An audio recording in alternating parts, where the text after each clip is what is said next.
一个香港查甫人来台湾真侪届用观光名义吸收退役现役军人，检方依照违反国安法等罪嫌，甲7个人起诉。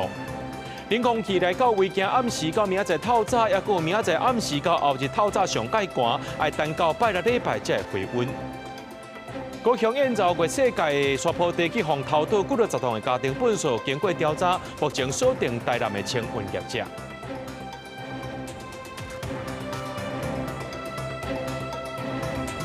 各位观众朋友，大家好，欢迎收看11月18日 AM 新闻，我是嘉豪。讲到咱的国军，搁再逼出着这间谍的案件咯。有一个香港查甫人丁小虎受到这中共军委政治部联络局的指示，真侪届利用这观光也有马祖交流的名义来到台湾发展组织，吸收6名退役现役军人。搁甲甲这官兵洗脑讲，若阵发生战争的时阵，恁着激乱，唔通来抵抗。搁检事件依照违反国安法、国家机密保护法等罪，甲这7个人起诉。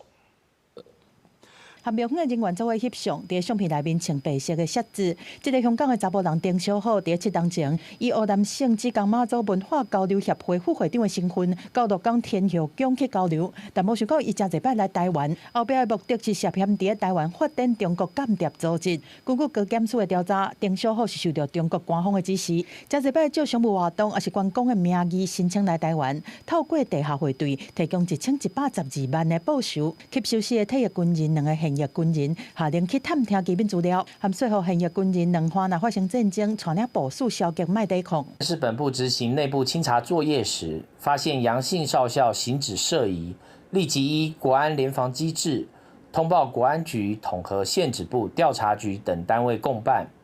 经过严密的收证及损害管控，循线查获上游的不法组织，即报请台湾高等检察署统合台北地检署侦办。高检署18侦查终结，甲丁小虎含6个现役退役的军人，照违反国安法等规定来起诉，求处重刑。国防部是强烈谴责违背忠诚义务、叛国的行为，嘛落实设备人员安全调查机制，针对中国渗透的手段这么多元，征调军上校向德温签导航承诺书，报告人是真戆野。台北地院国安专庭法官柯凯杰就指出，中国对台渗透的6大手法，分别是泄密、亲像无细日签导航协议，含组织的渗透，分裂社会是中国间谍渗透到台湾的各政党和科技泄密、铺设地带的行动。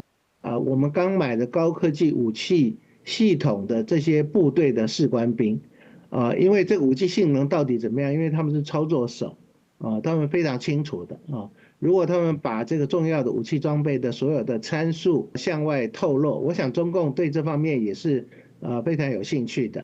中国渗透的目标过去是锁定国军的高层，即马毋若是扩大到基层的官兵，一般的民众嘛防锁定。陆委会表示讲，因为中国的渗透防起诉的人数连续几年一直增加，2022年有28个人，2023年来到86个人，去年超过100，有168个人。校长认为讲，应该要加强预防作为，落实全面国防，才会当防止中国的渗透。记者综合报道。咱人就知影注意防下面对威胁怎会当无预防呢？这国防部9月推出新版本的全民安全指引，总统热情就指示讲，全台湾983万外户，家家户户拢爱有。国防部申请经费印1100万本，会分做4梯去送。也若头一批对外岛开始，按说明仔载开始分。印刷的工作人员当咧赶工课，国防部9月份推出新版台湾全民安全指引。总统热情就指示，要互家家户户拢摕到纸本的版本，所以国防部头一届做普发，这届普发的版本内底还佫有新增加内容，亲像头一页有总统的誓言，还佫有警报信息，甲绑山乌一楼加入去。总统在上面署名，可以让许多的民众觉得这一本指引会更有信赖感，因为威权主义的扩张也日趋的严峻，更凸显发放台湾全民安全指引做普发的必要性。根据内政部的统计，全台湾的家户数差不多983万外户，国防部总印1100万本。针对外界关注为印刷甲本位的费用，国防部讲，因的费用是申请行政院第2预备金4279万，中华邮政的运送费差不多180万。内政部比较选举公布，采用民政系统来分，作业费差不多1988万。我想我们用最低廉的价格，大概初步的估计大概应该在180余万元，大概是1988万余元哦。那是以整个这个普发家户每本大概2元的作业费。那本来的时间，国防部规划分做4梯送去全台湾368个乡镇市区公所，考虑时空甲距离，头一批19开始发，优先以离岛为主，按算明年1月7号进前会全部拢本来。针对普发纸本的版本，这费用加起来至少要6447万，票在亚质疑是咧无采钱。这里面很多美国的做法是矛盾的，一方面他又顾忌在北京，二方面他希望台湾能够加强军备啊，所以他发这个手册，某种程度就告诉台湾老百姓准备打仗。我们平常呢，家里的门口也会装锁了啊。如果锁坏掉了，如果今天说赶快要把这个锁呢换成一个新的，请问你会不会说是不是明天小偷都要来了？不然今天干嘛换锁？你不会讲这种话嘛？这个普发的版本嘛，考虑外籍人士，英语的版本印105000本。外交部讲，有甲各国驻台机构初步讨论，提出8万本的需求。记者综合报道。来关心股市，这台股拜二开加走加早盘了后，就一直跌，最后收伫咧26756点，落691点。台积电是落40块，收伫咧1405块。美国总统 Trump 17号在讲到，美国晶片产业多数走向台湾，不过因为这关税政策呢，强调晶片产业这业务短期内拢会回来到美国。就学者是认为讲，台湾厂商若去到美国设厂，面对困难也有风险，无排除会引起股市的震动。10月台股表现，青顺顺的盘面，恐惊让互投资人心内一沉。加权指数开价行价，以27310点开出，不过过1点钟，盘幅继续扩大，最后收伫上低点26756点，盘691点。宽达股台积电以1435块开出，中场收伫1405块，盘40块，加险收掉1400块大关。分析师认为 AI 概念股呈现起势回动，有学者认为美国总统川普释出的晶片消息也造成股市不安。在美国投资不见得会成功，那我觉得我们现在有很多厂商，他就是要面对这样的两难。你去也不是，不去也不行。那到最后我们可能整个半导体业就会被它拖垮。好，所以这个风险当然会造成我们现在在股市上会有动荡。那消息面影响台股10倍，会当讲多数的亚股也拢无。韩国大幅超过3%，日股重破1000点，连带影响台股波动变大。专家分析，为川普的言论来看，台湾半导体关税税率可能被上加。We had 100% of the chip industry. And then they left. They went mostly to Taiwan and South Korea, but mostly Taiwan. And they have almost 100%. And we're going to have, within a short period of time, a big percentage of the chip business are coming back because of tariffs. 对川普推动晶片制造回流美国，前英特尔执行长基辛格除了表态支持，也认为台积电去美国投资对全球未来有利。另外，基辛格也认为当前 AI 无过度投资，也过台湾爱注意这个问题。You are not in a position to have a resilient energy supply chain, and that I think puts your entire industry in a very precarious state. You need more energy resilience in Taiwan if you're going to continue to grow the economy of Taiwan. 基辛格表示，未来 AI 发展要观察能源供应，敢会当对着投资速度，建议台湾要提升能源韧性。公司新闻采访报道。来关心天气，这冷空气来到维京早起上低温度出现伫马祖只有14度4尔。这几天全台湾拢感觉到天气开始在咧变凉啊。上冷的时间就是今暗时到明仔载透早，也过明仔载暗时到后一个透早。拜六礼拜时阵温度就会回升，不过后礼拜一呢又过一阵东北季风要来啊。入秋了上凉的一波冷空气来啊！拜二透早上嘅温度伫咧马祖14.4度。本岛平地上低温伫新北市富贵港15.8度，气象署有讲，上冷的时阵是拜二暗到拜三透早，抑个拜三暗到拜四透早。自北到南拢会当感受到这几天的温度伫咧降，倍数敢若磁流拢共款。我们预估在低温部分，马祖大约是12度左右，金门中部以北和东北部大约14、15度的低温，其他各地的低温则在17、18度左右。沿海空旷地区或近山区平地温度还会再低个1、2度。那至于明天白天东北季风持续影响之下，明天白天各地的高温还会比今天白天各地的高温再下降2到3度。台北有一寡所在落雨门啊，是固定，东北季风带来水汽，继续影响面风的地区。伫咧大台北地区、贵人北海岸一个宜兰，自8月过头了就开始落雨，雨无大，也毋过落真久。到拜3、拜4，水汽慢慢愈来愈少。北方的中南部地区，侪云到好天，有可能会看到日头，也毋过注意早晚温差较大。到拜6，各地温度就会慢慢回升。到周末会慢慢的呈现回升的趋势哦。那下个礼拜看起来会再有新的这个东北季风再南下，一直到月底之前看起来这种陆陆续续一波一波的冷空气下来这个状况，大概都会持续。虽然这边的冷空气并无达到冷气团的等级，不过也是会观察所落来温度的变化。气象专家提醒讲，这边冷空气全台湾温度降的情形拢真明显，尤其是中南部早晚温差大，天气冷搁湿。有一寡农作物恐惊会拄到病虫害风险，这就是头仔岛，所以农民爱特别注意。记者综合报道。真侪人，大家拢爱食卵，烦恼就是这有问题鸡卵。这中华文化体育场伫咧关节期间，又有一个云普尼鸡卵出货，遭到市民相起。地检署扩大侦办，去甲这卵再登来卖，台中、龙中两行这涉入的负责人，落尾是20万交保。台中市政府也公布35间有使用鸡卵的店家，业者这的卵呢，拢已经全部换做是合格鸡卵咯。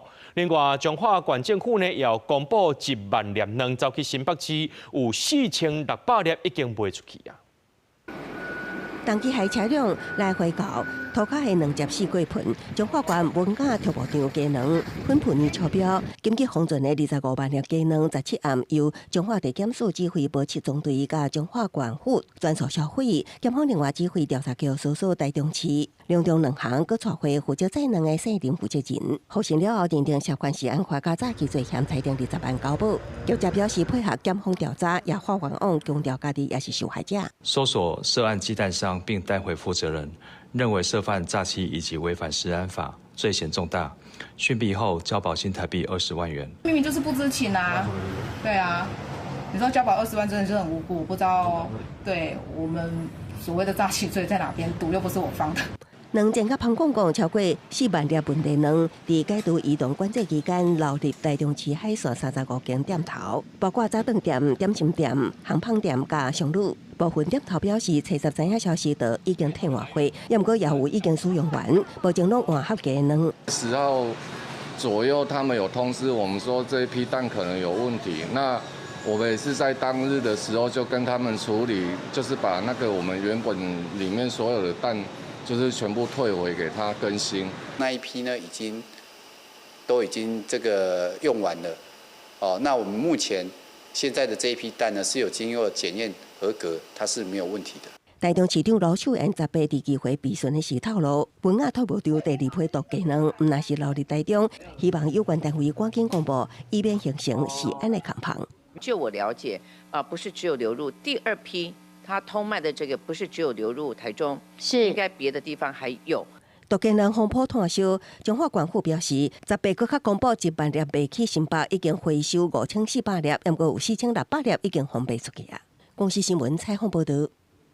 花莲马太安溪今仔日早起熊熊搁再涨起来，现场的时间单位随来撤离。花莲工务单表示讲，要等这水位退到安全范围，才会当继续修理。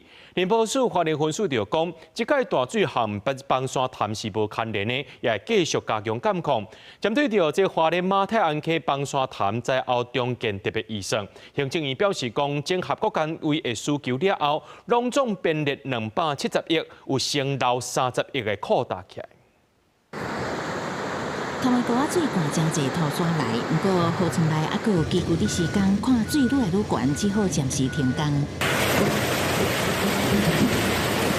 花莲马蛋溪水第18早起搁熊熊涨悬，现场厂商只好紧急撤离。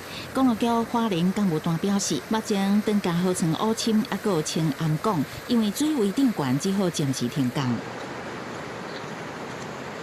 它包括这些要清理的东西，整个又被这个暴涨的河水又冲掉了。是昨天我去看，他们讲说大概是3倍大的水。那这个状况就不行啊，这个有危及我们的施工人员的安全。花莲干部段是讲，因为毛大安溪河床规个短管，水若提都会加速便道的修复，已经有规划更便桥增加伊的宽度。水位会长悬，林保署花莲分署讲，这可能甲这几天落雨有关系。附近下雨之后，集水区的那个集水区，它集中的水都流到那个河道里面流出来的，跟淹塞湖没有关系啊。林保署花莲分署是讲，崩山湖的监测数据无变化，毋是一楼造成溪水涨悬，也会加强水情的掌控，也甲相关单位应变机制。针对花莲毛大安溪崩山湖灾后的重建，立法院进前3读通过经费上济300亿的特别条例，行政院统整各机关的需求了后，拢总编列270亿，要捞后续的30亿。我们的各级学校对学生跟教职员也发挥了心理的辅导的作用，还有我们的志工团体的投入、宗教团体的投入，以及在地的几个教会，我想第一时间都充分的发挥这样安抚人心的工作。另外，针对毛大安溪崩山湖一楼受灾户，会当得到的直接补助，敢若占特别预算的6%。在野党立委质疑，甲丹那市风台的特别预算差真远，对应台解说，这届还有14亿的成款会使用，两个受灾户规模无共，希望调野支持，会当赶紧让灾民正常生活。公视新闻采访报道。来看高雄燕巢越世界山坡地去互偷渡50多万的这个家庭本数，经过调查，目前锁定台南县化清运业者，毋但会该废止业者的清运许可，高雄市政府也依照废清法加重处罚，这清理的费用业者全部爱负担。清洁人员提粪扫地一直清运，高雄燕巢一搭挖进越世界山坡地，去互不法业者偷渡真侪家庭粪扫。环保人员出动清洁人员，连清2天，总算伫18张道清刷。我们一定严惩严办啊！这个偷盗垃圾，这个对象都已经掌握。好，从11月初，好，那几次的测试。那我们也都交由警方。但今卖下令要严办，因为互人偷盗的50吨粪扫，强要加路面边悬。警方清查路边的路段，这2个月监视器的画面，确认业者偷盗会当日加这个月初1。环保局会配合检警追查，后续原来依照废清法加重处罚行为人，并救偿代清理的费用。环保局昨日清除月世界垃圾。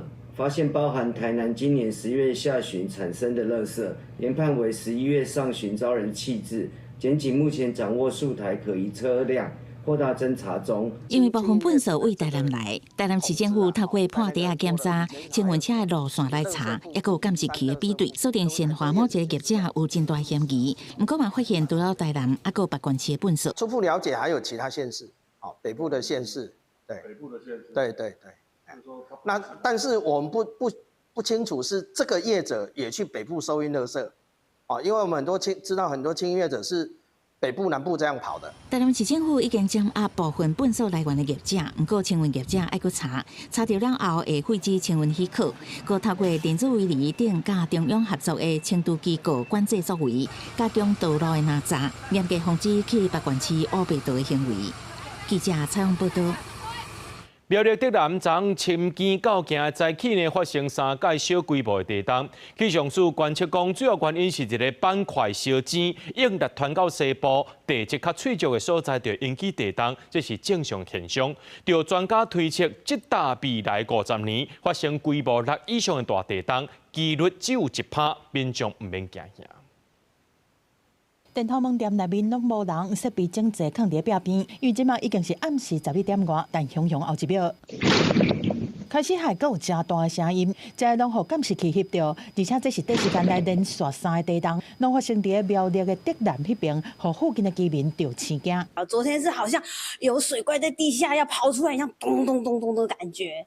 然后感觉是先是证明的声音很大声，然后接着才很大力的摇晃，2次都会有发生地咚一声，然后整个床和玻璃都在震动，声音很大。那你当下就知道说，那个应该是地震。这3个地震是分别发生伫17日暗时11点、11点05分和18早起的7点41分。气象署观测规模是3.1到3.8，上大的震度是4级，地震的深度拢无到10公里。两个板块相互碰撞，然后它的力量往西边传的时候，然后遇到比较破碎的地方，然后这边就发生了地震。这样。气象署表示讲，虽然这频率是比较早较悬，但同款是正常现象。地动专家郭凯文是进一步分析讲，因为台湾是伫个板块交接的所在，东部有板块小的小震的力量，西部受离气的力量，过渡带会产生前缘构造，地点就伫承德前缘构造地底破裂。跟断层不太一样的地方哦，它是有隆起哈，有很明显的这个隆起，但是那个破裂哈，那个没有破裂到这个地表。我们在地表找不到那个断层线。那我们在那个旗顶台地哦，发现它跟那个海边就是前缘构造两边哦，那个落差大概有30几公尺。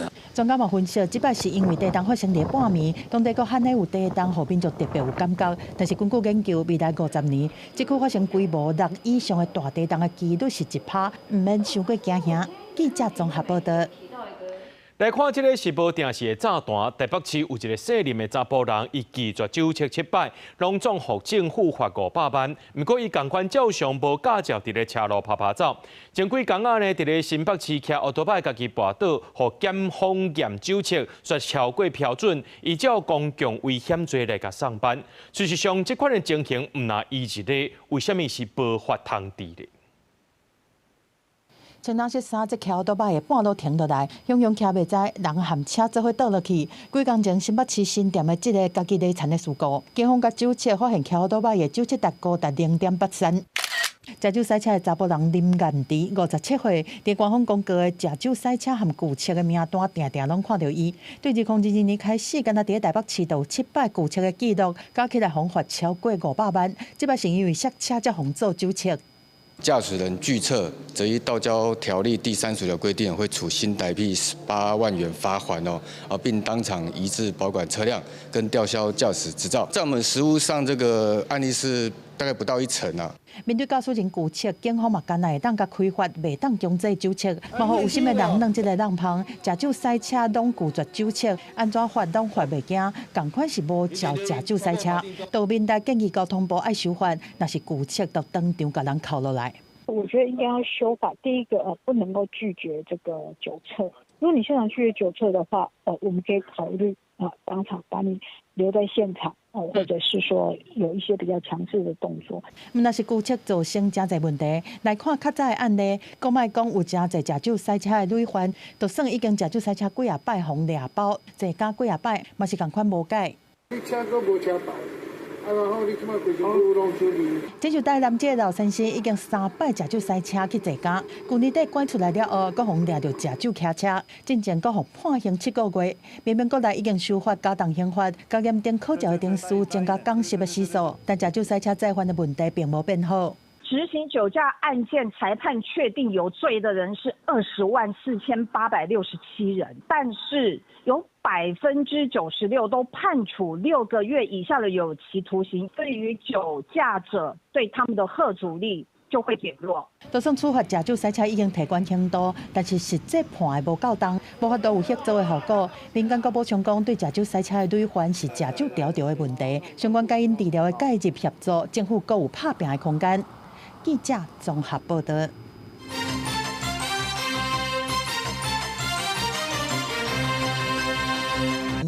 日本首相高市早表挺台湾言论引起中国不满，中国昨就宣布讲要伫咧黄海实弹射击演练8天，咱的国军也讲会随时监控，开设应变中心，提升战备操演的作为。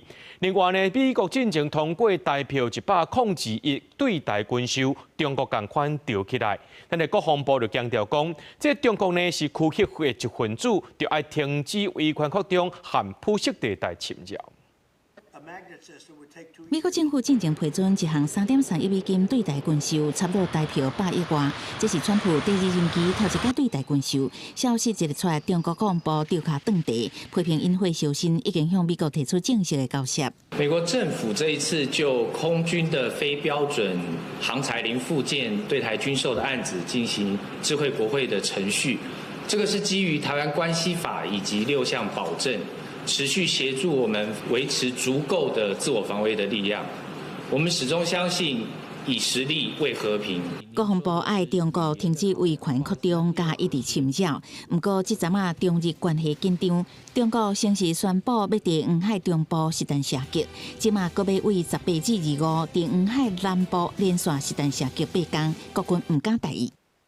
视敌情征候及威胁程度，开设应变中心及提升立即备战操演等作为，并先期部署兵火力应处威胁。外交部和日本台湾交流协会其实都会就各领域的议题来保持密切的联系，在此也要呼吁中方应该要善尽大国的责任，停止任何危害区域稳定安全的挑衅做法。中国连续2届军演，明显象征日本首相高市早苗针对台湾有代志的挺台湾言论。不过，美国退将文哥马利伊讲，以国的前首相安倍晋三英国都捌有同款的观点。China's actions over the last 5 years have driven a change. And look, Prime Minister Abe, who was her mentor, hinted at this aggressively.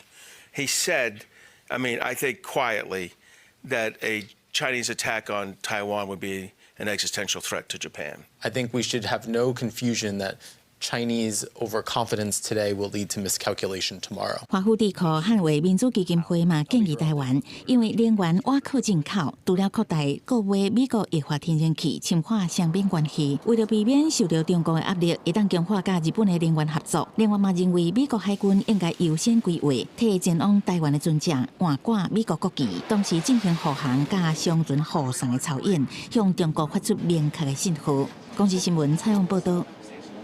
辉达的海外总部要设伫咧北市区的 T178，有地上权的新工人寿拍算要和台北市政府合意解约。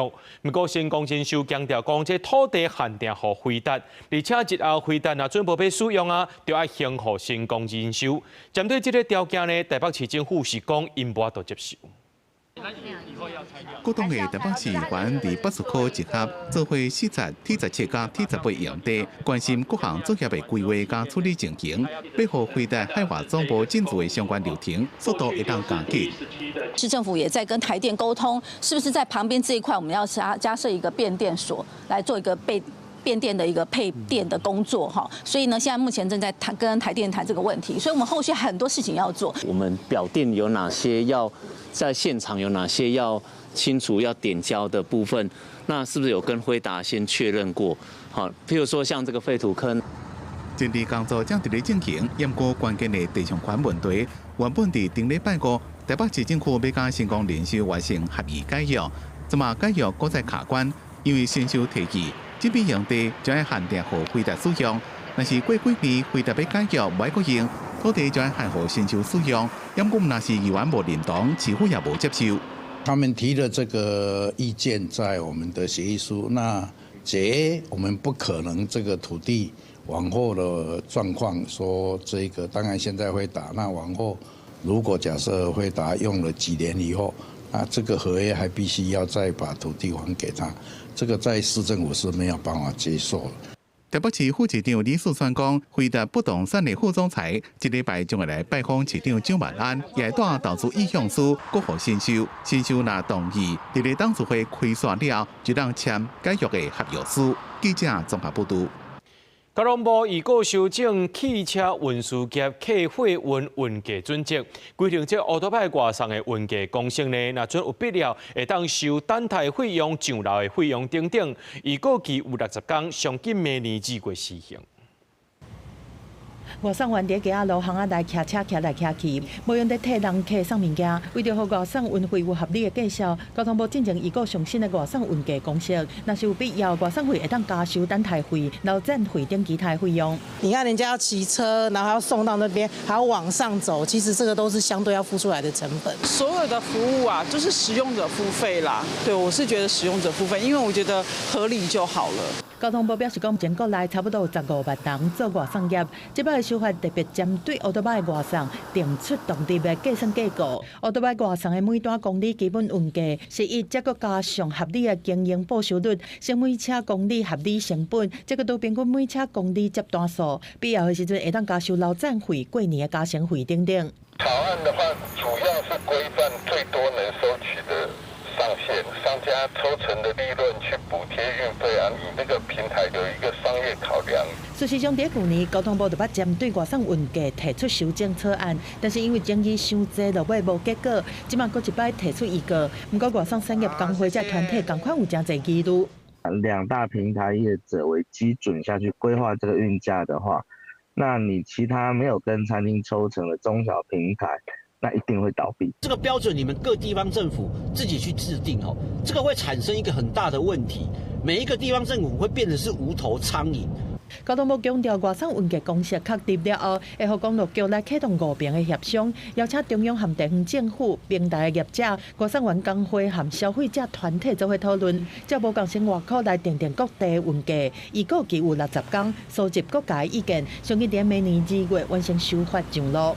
公司新闻综合报道。这几年呢，这新建案的公设比率上过高，引起灌水争议。内政部提出着虚平改革方案，民众党的立法院党团今日召开公听会，讲这内政部改革方向是把停车位、车道使用空间变作是买人的专有，若准其他住户要通过或者是使用，恐惊会产生纠纷。内政部国土署就表示讲，若准这部分呢是搁爱讨论，若准要来施行，上紧年底就来预告。即马厝愈来愈贵，民众对厝的公设比甲虚平的问题真不满。内政部提出虚平改革方案，内容包括检讨用这个计算停车空间的分配，抑个一般电梯政策真济免计算用这个项目。因应内政部将要提出建筑技术规则修正，抑个有公告。民众党立法院党团则被开公听会。专有部分如果太多人共有的话，其实会产生非常大的成本，好，会有很多的纠纷。到时候表决权其实就会出问题。如果把它改成专有部分，这也是一个国际的一个趋势哈。那可是呢，这个配套呢也是蛮重要的。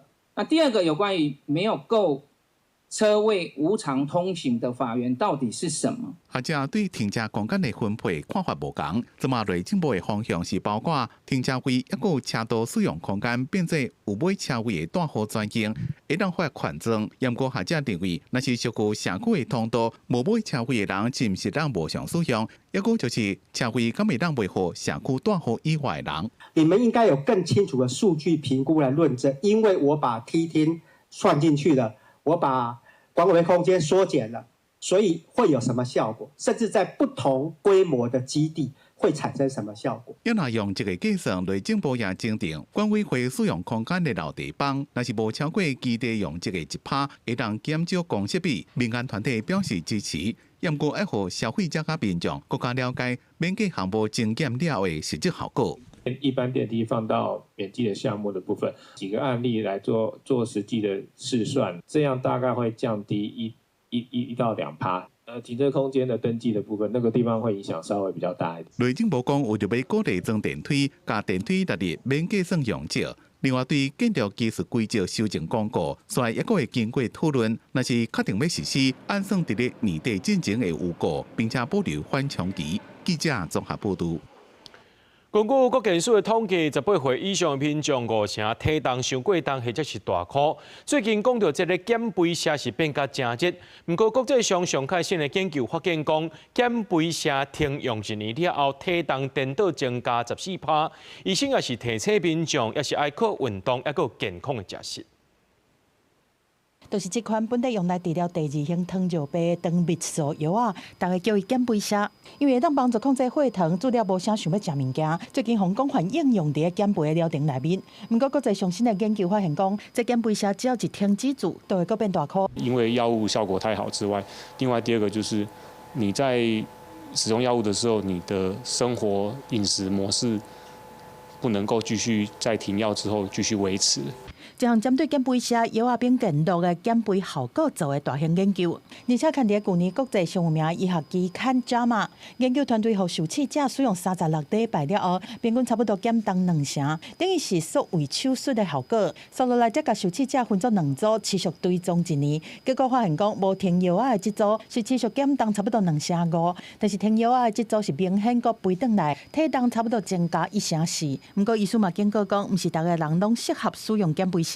它本身有肠胃的问题，比如说它有比较严重的胃食道逆流、比较严重的胃溃疡，打了或者是吃了这个药物之后，那会把这些疾病更严重。所以假设它本身就固有一些肠胃道疾病的话，我们是不建议使用。医师提醒民众，想要持续维持好身材，嘛是要靠规律的运动和健康食物件，而且减肥车是处方药物，必须经过合格医师诊断评估，千万莫去网络买来路不明的药啊，才袂散袂成，搁颠倒伤害身体。记者综合报道。最近天气的变化，这疫情是愈来愈严重。不管是流感或者是肠仔病毒，都出现真侪重症的个案。刚若顶礼拜就10例流感死亡，也有一个拄出事院啊，因为这肠仔病毒来过用。提醒家长注意热天流行肠仔病毒，伫咧寒天也出现流行期。疾管署表示，国内增加一个肠仔病毒重症死亡的案例，是中部一名1个月大的查某婴仔，累计今年有19例肠仔病毒重症，内底有9例死亡，是最近6年来的同期新高。顶礼拜肠仔病毒看病人数有11223人次，比前一礼拜增加3.9%，也超过流行期的11000人。疾管署提醒，肠仔病毒已经进入流行期。1颗11期呢，这个肠病毒最主要是侵犯的是新生儿，那造成的症状呢，就是可能是这个肝炎、心肌炎啊，或者是脑炎等等的，就是全身性的症状。过去几年确实也有在入冬以后才进入流行期的一个情况发生，大概是2016跟18年。还有2024。疾管署预估这波疫情会搁拖4个月过，爱到休寒才会结束。另外流感的部分，因为日本、韩国流感疫情真严重，疾管署也建议要出国民众爱注意。尤其呢，我们的一个邻近国家，日本、韩国还有中国呢，流感的一个疫情呢都急速的一个上升。那也可以呢，在出国前2周呢，跟医师呢做一个讨论，自费接种流感疫苗。疾管署表示，虽然国内流感门诊急诊人数有比顶礼拜搁降9.1%，但是流感重症的死亡个案也增加。顶礼拜增加42例流感重症，10例死亡。重症当中，有95%是无注意放射的。记者陈选谢桂玲台北报道。高雄这条大寮的排水，17有民众通报讲，沟仔变甲红记记，怀疑是有人偷排废水。高雄市环保局去巡查，查到一间做纸皮的工厂，这印刷用的红墨水无经过处理，就直接排到水沟仔底，造成污染。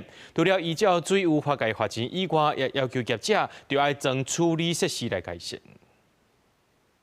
橡皮内底大寮排水，唔知去互啥物物件倒甲规条红记记。民众17下晡伫高雄大寮路附近看到安尼，感觉无对当，赶紧翕相通报高雄市环保局。环保局稽查人员随出动，一路对水头吹起哩，发现造成沟仔水变红的凶手是一间纸皮印刷工厂。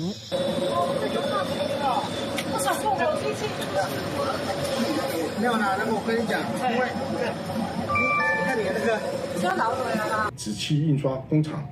清洗油墨废水未经妥善处理，自排红浊废水污染大寮排水，违反水务法30条规定，除裁处3万元至300万元罚锾外，并要求加装废水处理设施。业者无照期间处理油墨废水黑白排，环保局表示，进前拢无人反映，这是头摆接到检举。不过有民众私底下表示，这间工厂的废水定咧黑白道，化学味足重。记者18早起实际来到现场看，业者摕线大灯咧甲红色的混合抹掉，镜头油较我咧甲看，其实工厂阁有油管出来排水，花边嘛有蓝色的混合。有附近民众讲，这个环境确实无介好。我来这做2-3档啊，我嘛无去注意看到水沟啊，但是我来时就接泰哥，哎呀，一直。潮是还好啦，但是我感觉无介清气啦，就太过啦。业者无愿意接受访问，敢若讲是机械故障造成的。高雄市环保局除了开单处罚以外，也要求业者伫咧废水处理设备也要做好势进前，袂使阁排水。记者郭家祖、柯昭阳、高雄场报道。讲到台南同款有青豆丁危害到农作物是真严重，医院就即边讲这防治效果算是真有限。农业局是回应讲，掠到数量比去年增加2倍，不过因为这青豆丁是外来种，介高生又阁无天敌，短时间内要全部清掉，确实是有困难。一只青豆丁闭伫咧树仔顶，若无详细看，根本袂发现，因为伊的色水掺树丛，真烧香。青豆丁是外来种的一种，是农民上介找的成本之一，因为会偷食作物，造成居民困扰。即种有平台反映，台南南区青豆丁愈掠愈多，甚至真侪乡亲定情，徛街附近嘛常在出现，这支农业局的防治效果。啊，你若做这就会惊啊，当然啦。台南其实蛮多的嘞，真的。对。因为在那个中华南路，就是要过坟墓，我先生有看过好几公尺大的。有人讲弯刀附近不是只有一只，是有好几只在晒太阳。那1年过去了，不但没有变少，而且是越养越胖。车道顶伫台南生态，主要是和在地溪流有关系。另外，佮讲这款物种分布伫咧三亚江溪、立林溪、甲北江溪等所在。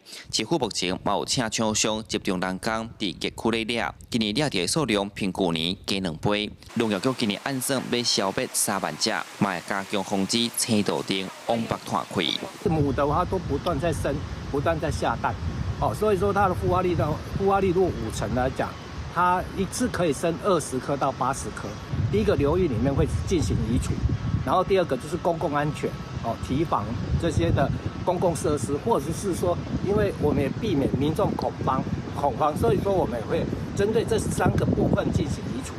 即阵除了南部地区有出现外县市嘛有车道顶的形影，农业局回应一直拢有咧加强做消灭的工作。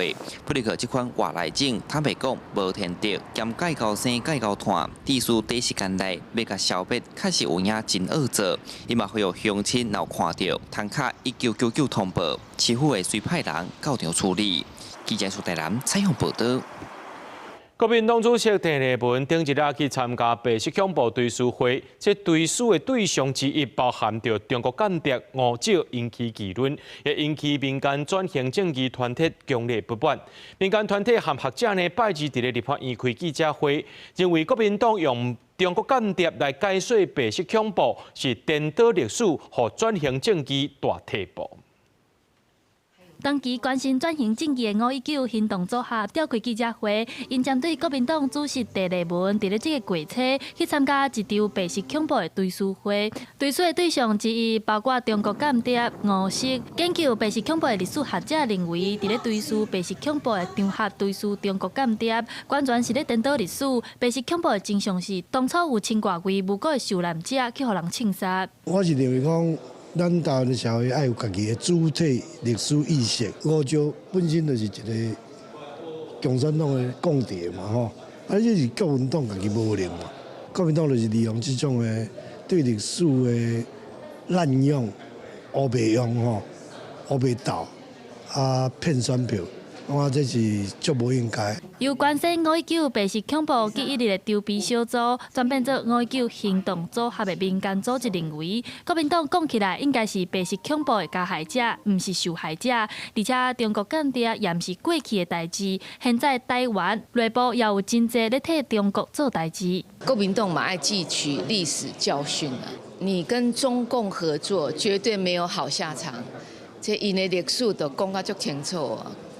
很多的匪谍都渗透到国民党，所以国民党才会从中国大陆瓦解，被瓦解，然后败逃在台湾。另外，民团长期以来也一直推动，希望将519白色恐怖记忆日制作固定假日。但是，进前国会咧讨论纪念日甲节日实施条例时，却无甲伊加入去，互真侪受难者感觉真艰苦。所以，若要求立法院甲即间的纪念日加转来，袂当因为政治的立场无同，就甲白色恐怖的重要历史抬掉去。记者陈选林旭凯台北报道。全国基本竞赛今年是台中市政府承办，其中一个较新的项目——读者剧场，有台语组、客家组、原住民语组。却传出讲，这承办单位要求选手呢，最后爱用华语来说多声。有网友批评讲，这基本教育和推广是在行回头路。经过抗议，这项规定已经取消了。有台语团体认为讲，应该是去训练每一组的工作人员去了解无同款的语言，唔是要求选手该讲华语。赛的队伍读书时，等待评判的提问。谢谢大家。这是全国语文竞赛读者剧场台语组的示范影片。结束的时，选手说是用华语说多声。今年比赛是台中市府承办，17日在网络顶有民众反映讲，承办单位要求读者剧场的各组选手，在咧最后爱用华语讲谢谢，避免工作人员听无时间算唔对。但是讲无语的比赛项目说要求爱讲华语来做结束嘛，引起议论。语言意识吼，然后对这文化的尊重，其实是已经欠缺。教育局应该爱改进吼，啊，包括未来伫咧学校教育嘛要有正确的观念，互咱学生囝知。有代议团体认为，应当爱训练各组别的工作人员，了解无共语言安怎说导写，毋是要求选手该讲华语。嘛指出，真侪项目在比赛进前说明规则的时，嘛要是用华语来讲，应当爱改进。另外嘛，就要重新检视全国语文竞赛的目的和精神，避免佮出现这种情形。这就是爱训练啦，所以咱应该是去检视讲。咱要安怎促进这语言的使用？伫比赛内底，应该迄个语言的项目，就全部拢用迄个语言来进行。经过台中市议员和教育局反映了后，17日咧全国语文竞赛筹备会开会了，嘛已经公告，土家局长无论是倒一个语言组别的选手，拢唔免用华语先导下来结尾。后续我们做这样子的检讨，的确是国家语言发展法里面说，任何的语言都是我们的国家语言，所以这一块呢，我们就重回我们的竞赛的规定，只要是竞赛员开口进行文本的表述，我们就会按下码表开始计时。那如果他停止表述，我们就会停止计时。咱来今年的全国语文竞赛决赛的时间分做2阶段，亲像演说、朗读和字音字形等等的个人赛，是伫咧11月22和23。另外，土家局长这款团体赛是伫咧11月30举行。记者卢尚珠、郑春友台北报道。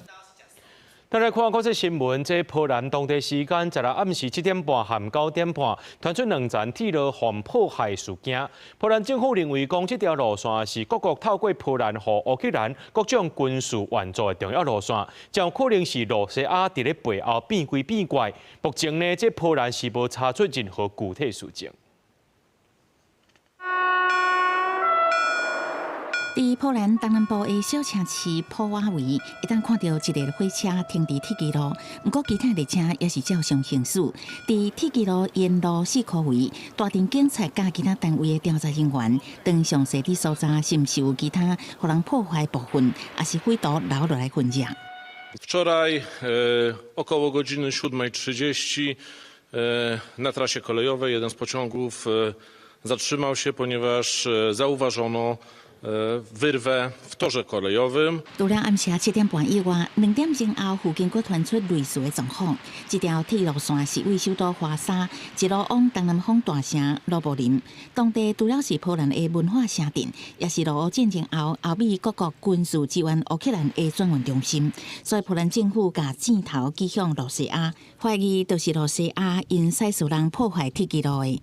Prawdopodobieństwo, że dzieje się to na zlecenie obcych służb jest bardzo wysokie i decyzje prokuratury kwalifikujące to zdarzenie również to potwierdzają. 公司新闻起家人编译。英国检察书店10月公布2025年的年度代表字，就是 Parasocial 与社交关系。这个书本底是1956年出现伫咧学术用语，表示观众或者是民众对一个将来唔捌接触偶像，或者是梦境，甚至是 AI 机器人产生单方向的情感连接。这寡情感大部分拢是个人家己想家己着的。流行歌天后泰勒斯宣布，甲美式卡球员凯尔斯订婚，全球民众拢献上祝福，听到甚至就像面对亲密的家人，也是好朋友共款。I've been a Swiftie since I was 6 years old, so I've seen her go through all the relationships and breakups and always come out on top and happy, and I think she deserves love. 虽然互相毋捌真正面对面互动，也无建立实质的感情连接，真侪人犹原会对向往也是信任的爱豆名人甲梦红产生单向的心理依附，甚至这种感情对象可能是虚拟的 AI 台港机器人，也会当互人得到安慰甲陪伴的感受。受到社群媒体甲演算法推播的影响，这种现象愈来愈普遍。英国剑桥书店就安尼选出 Parasocial 与社会关系作为2025年度代表字。反映现代社会中愈来愈侪人将感情寄托建立伫单向关系上的趋势，这甲社群媒体深入人的生活真有关联。剑桥书店这摆收录的新语词，多数甲社群媒体文化、甲生成式 AI 发挥大的使用有关系。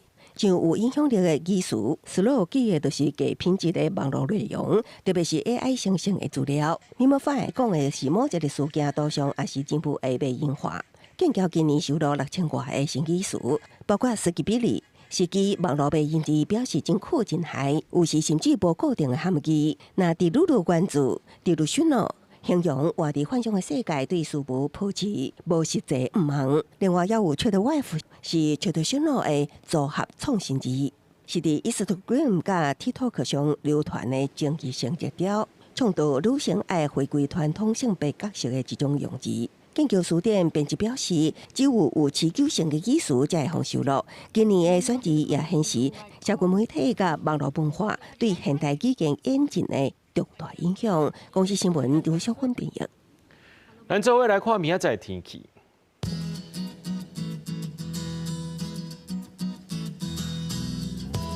基隆、台北、桃园、新竹对15度到17度。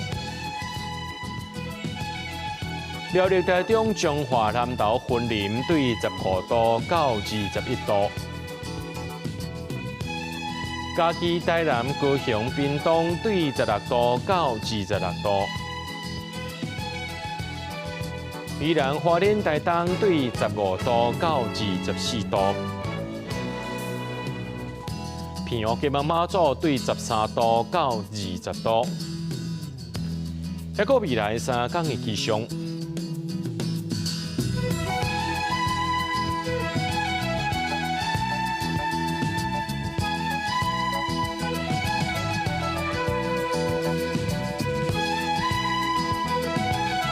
新闻最后，感谢各位观众朋友收看今日AM新闻，我是嘉豪，明仔载暗时7点咱再相会。